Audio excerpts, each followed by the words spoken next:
وہ افکار، نظریات، وہ اعمال جو انسان کو گمراہی کی طرف لے جانے والے ہیں، ان سے اپنے آپ کو بچانے کی بھرپور کوشش کریں۔ آپ صرف خیر کے متلاشی رہیں، اچھی باتوں کا تتبع کرتے رہیں، اچھے کاموں کی تلاش میں رہیں، یہ کافی نہیں ہے۔ اس کے ساتھ ساتھ یہ بھی ضروری ہے کہ آپ اپنے آپ کو گمراہانہ نظریات، باتیں، اعمال ان سے بھی پوری طرح بچانے کی کوشش کریں، کیونکہ بہت سارے لوگ بالخصوص نوجوان نسل گمراہی کی طرف اس لیے چلی جاتی ہے کہ ان کے اندر خیر کی طلب تو ہے، خیر کی تلاش تو ہے، لیکن جو چیزیں نقصان دہ ہیں، گمراہی پہ مبنی ہیں، ضلالت کی طرف لے جانے والی ہیں، اچھائی کے نام پہ برائی کو ترویج دینے والی ہیں، ان کے بارے میں انہیں پتہ نہیں ہوتا اور وہ ان کو اختیار کر لیتے ہیں۔ اس لیے ہدایت کے اوپر پوری طرح قائم رہنے کے لیے ضروری ہے کہ انسان غلط باتوں سے، نظریات سے، افکار سے پوری طرح اپنے آپ کو بچا کے رکھے۔ کوئی چیز غلط ہے، کتاب و سنت کے خلاف ہے، اللہ اس کے رسول کے احکام کے برعکس ہے، تو اس سے اپنے آپ کو بچائے۔ بعض اوقات ایسا بھی ہوتا ہے کہ انسان کو اس سے کچھ نہ کچھ آگاہی ہوتی ہے اور وہ یہ سمجھتا ہے کہ شاید میں اس کا مقابلہ کر پاؤں گا اور اس کا توڑ کر پاؤں گا، لیکن ایمان کی وہ مضبوطی نہیں ہوتی، فکر کے اندر وہ پختگی نہیں ہوتی۔ نتیجہ یہ ہوتا ہے کہ وہ اسی رو میں بہہ جاتا ہے اور اسی نظریے کا وہ حامی بن جاتا ہے۔ اس لیے سلف صالحین، صحابہ کرام، تابعین اعظام، ائمہ کرام رحمہم اللہ، وہ اپنے آپ کو ان غلط باتوں سے، افکار و نظریات سے بھی پوری طرح بچانے کی کوشش کرتے تھے۔ خود نبی کریم صلی اللہ علیہ وسلم نے بھی تربیت یہی کی کہ اگر ابھی ایمان ٹھوس اور مضبوط نہیں ہوا ہے، نظریات کے اندر وہ رسوخ اور پختگی نہیں ہے، تو گمراہ نظریات، گمراہ چیزوں کا مطالعہ اور ان کی طرف توجہ نہ ہونے دی جائے۔ بڑا معروف واقعہ وہ آپ نے سنا بھی ہے، پڑھا بھی ہے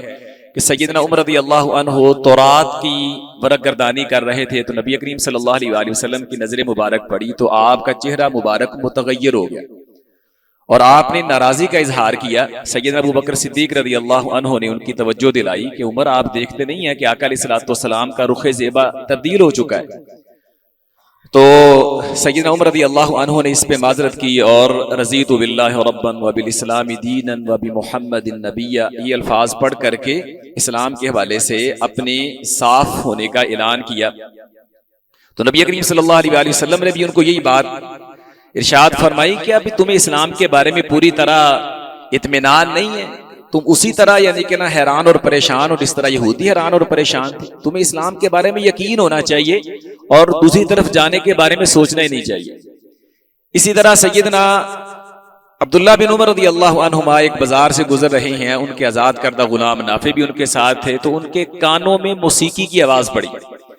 تو سیدنا ابن عمر رضی اللہ عنہما نے نہ صرف اپنے کانوں میں انگلیاں ٹھونس لیں بلکہ رستہ بھی تبدیل کر لیا۔ کچھ دور جا کر کے پھر انہوں نے نافع سے پوچھا کہ اب تمہیں وہ آواز آ رہی ہے؟ تو نافع رحمہ اللہ فرمانے لگے کہ اب وہ آواز نہیں آ رہی۔ تب انہوں نے اپنی انگلیاں کانوں سے باہر نکالی اور فرمانے لگے کہ میں نبی کریم صلی اللہ علیہ وسلم کے ساتھ تھا، تو اسی طرح آپ کے مبارک کانوں میں بھی اس طرح یہ غلط آوازیں، موسیقی وغیرہ کی آواز آپ کے کانوں میں پڑی، تو آپ نے بھی اسی طرح اپنے کانوں میں انگلیاں رکھ لی جس طرح میں نے رکھی تھی۔ تو یوں یعنی کہ نا بری کلمات، باتوں سے اپنے آپ کو بچانے کی بھی کوشش کی، تاکہ کہیں ایسا نہ ہو کہ بعض اوقات ایمان کا لیول ایک طرح کا نہیں ہوتا، کوئی چیز ناپسند ہونے کے باوجود انسان کو کلک کر جاتی ہے، دل اس کی طرف مائل ہو جاتا ہے، اور انسان جو ہے پھر آہستہ آہستہ اس کی طرف مائل ہوتے ہوتے بعض اوقات اس نظریے اور فکر کا حامی ہو جاتا ہے۔ سوشل میڈیا سے بہت سارے نوجوان متاثر ہوتے ہیں، اس کی بڑی وجہ یہی ہے، ایک تو ان کے پاس علمی رسوخ اور پختگی نہیں ہے، کتاب و سنت کا پورا مطالعہ نہیں ہے، اور دوسرے نمبر پہ جو طرح طرح کے سکولر وہاں بیٹھے ہوئے ہیں وہ اس انداز سے اپنی باتیں بیان کرتے ہیں، چکنی چپڑی انداز سے، کہ ان کو سمجھ نہیں آتی ہے۔ یہی وجہ ہے کہ بیچارے یعنی کہ نا ٹامک ٹوئیاں مار رہے ہیں، کوئی صحابہ کے بارے میں اپنا دل میلا کیے ہوئے ہے، کوئی اسلام کے بنیادی عقائد کے بارے میں منحرف ہوا پڑا ہے، کوئی کسی نظریے، کسی فکر پہ ہے، تو یہ بڑی ابتر صورتحال ہے۔ اس حوالے سے ہمیں اپنے نوجوانوں پہ بھی خاص نظر رکھنے کی ضرورت ہے۔ صحابہ کرام رضی اللہ عنہ اپنے بچوں کا اس حوالے سے خیال رکھتے تھے۔ سیدنا عبداللہ بن زبیر رضی اللہ عنہ کے بیٹے عامر بیان کرتے ہیں کہ میں ایک دفعہ گھر میں آیا تو میرے والد نے مجھ سے پوچھا کہ بیٹا کہاں تھے آپ؟ تو کہتے میں نے کہا کہ بابا جان میں نے کچھ لوگوں کو دیکھا وہ ایک جگہ پہ بیٹھے ہوئے ہیں، قرآن کی تلاوت کرتے ہیں، قرآن کی تلاوت کرتے کرتے ان پہ ایسی خشیت طاری ہوتی ہے کہ ان کے کندھے کانپتے ہیں، ان کے جسم میں اندر ایک طرح کی کپ کپاہٹ اور تھر تھراہٹ پیدا ہوتی ہے، حتی یغشا من خشیت اللہ، یہاں تک کہ اللہ کی خشیت کی وجہ سے ان پہ غشی طاری ہو جائے، ایسا وجد آتا ہے ان کے اوپر، تو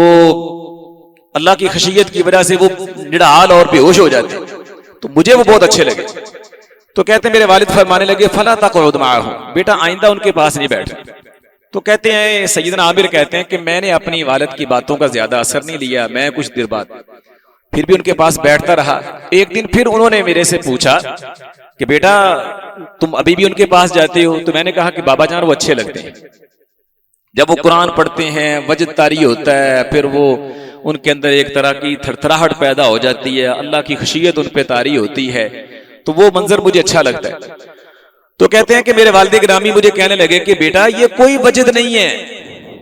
یہ کوئی خشیت کا انداز نہیں ہے۔ تو فرمانے لگے کہ نبی کریم صلی اللہ علیہ وآلہ وسلم کے صحابہ کرام سیدنا ابو بکر سیدنا عمر رضی اللہ عنہما میں نے دیکھا یتلوان القرآن، وہ قرآن پڑھتے تھے،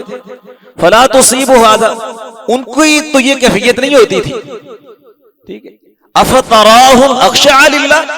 کیا یہ لوگ خشیت اور اللہ کے ڈر اور خوف میں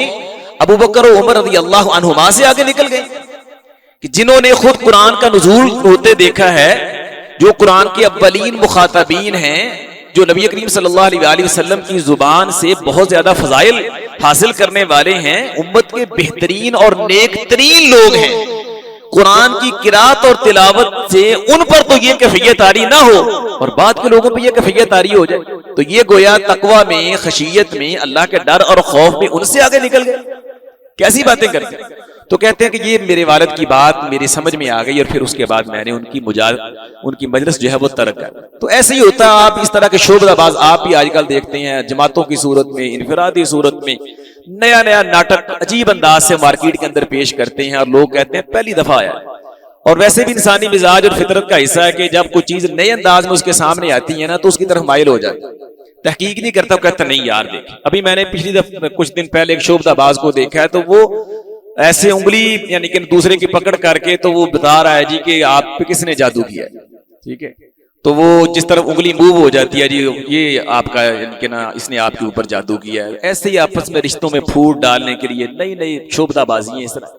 بھائی اگر اس انداز سے چیزوں کا پتہ چلایا جا سکتا ہوتا اور یہ کو تقوی طہارت کی اور علم کی علامت ہوتی تو صحابہ کرام رضی اللہ عنہم یقیناً اس میں آگے ہوتے۔ تو اللہ تعالیٰ نے قرآن و حدیث کے ساتھ ہمارے لیے سبیل المومنین کو، صحابہ کرام رضی اللہ عنہم کو معیار بنایا ہے،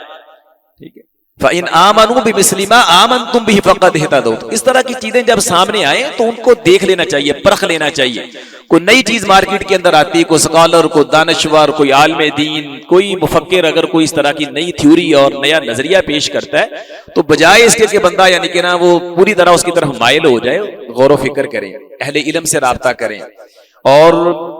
کوشش یہ کریں کہ اگر آپ کو اس کی باتیں سمجھ میں نہیں آنے والی ہیں تو ممکن حد تک اس سے اجتناب بھی کریں، ٹھیک ہے۔ مجھے یاد آیا امام طاؤس رحمۃ اللہ علیہ عبداللہ بن عباس رضی اللہ عنہما کے جید شاگردوں میں سے ہیں،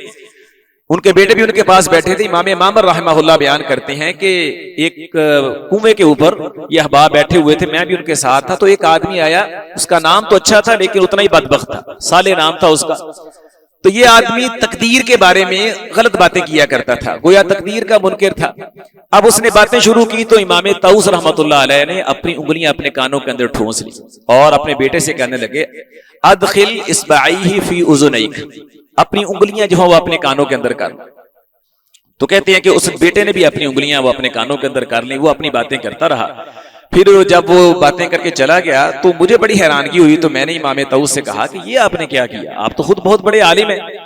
تو وہ فرمانے لگے کہ اصل میں بعض اوقات ایک بندہ نا اس کا بات کرنے کا انداز بڑا دلچسپ اور